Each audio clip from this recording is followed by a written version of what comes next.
In company news, a 13.9% sales surge to 121 billion rand has been recorded in Shoprite's first half results. That's for the period ending in December. That's as local supermarket sales of merchandise hiked to 97.5%, with the Checkers and Checkers Hyper divisions delivering 13.7% growth in sales, while the on-demand service sales went up 63.1%. The inclusion of 51 Cambridge stores acquired from Massmart increased sales by 13.2%. CEO Pieter Engelbrecht speaks to us now. Thank you so much for your time, Pieter. Impressive results, but what hindered further growth for this group? No, I just think what we must look at, we mustn't lose sight of that the base of last year. We had sales growth of over 18%, and at some point inflation was as high as 12%, I think at the end of February. We have now seen a reduction in internal inflation, 5.3% in February and 6.3% in January. So in relative context, that high double-digit sales was also part of the inflation that has now come down almost threefold. Interesting, because the forecast on inflation is that it's expected to drop as we trot along in the year of 2024, along with the elevated interest rates that have put pressure on consumers. What's Shoprite's near-term outlook, especially because your competitors are not doing as well as you are? Yeah, I'm a little bit less optimistic around that we can maintain the inflation at that low levels. We are now talking about 25 rand a litre in terms of diesel. You all have seen the speculation around if something drastic doesn't happen with electricity, that we can talk about stage 13. We still have spent the past 6 months 500 million on diesel for generators, so the cost pressures are still very high in the South African business environment.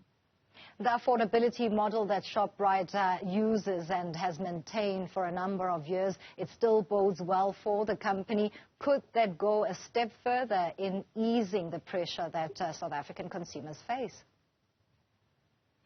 Yeah, a very important point is that we are very, very clear in each of our brands which customers we are serving with each of our consumer brands. So Usafe, Shoprite, Checkers, and I mean, one of my greatest stories of the year is last year I visited some stores and I really saw the face of a child that couldn't buy a little sweet, and I came back and I think today we must be the only retailer in the world that sells a packet of biscuits and a packet of chips for 1 rand at Usafe.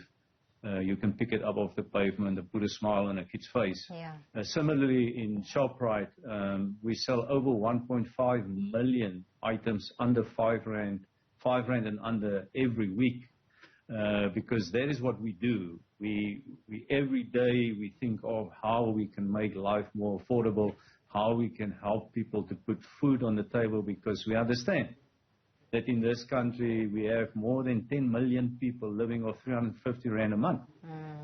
Absolutely. Lastly, how much of an impediment really is the current crisis around electricity, which you've spent a lot of money on, as well as the logistical crisis, in terms of making sure that you maintain the mandate that you have to South African consumers, but at the same time making profit?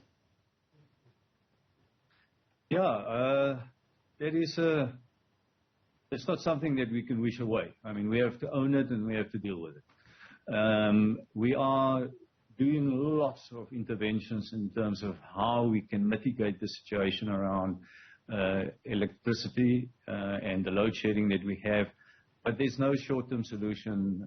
We are trying different methodologies. We've got the agreement with City of Cape Town to do some wheeling. We're trying different systems. We've got solar, but there's no silver bullet on this one. If it in the end requires us to do something where we have to invest capital to generate our own electricity, then that is what we have to do. We will do everything in our means to make sure that we bring food to South Africa and at the lowest prices. We are obsessed about that. That's what we do. That's part of our DNA. Shoprite CEO Pieter Engelbrecht speaking to us about the latest financials. Thank you so much for your time.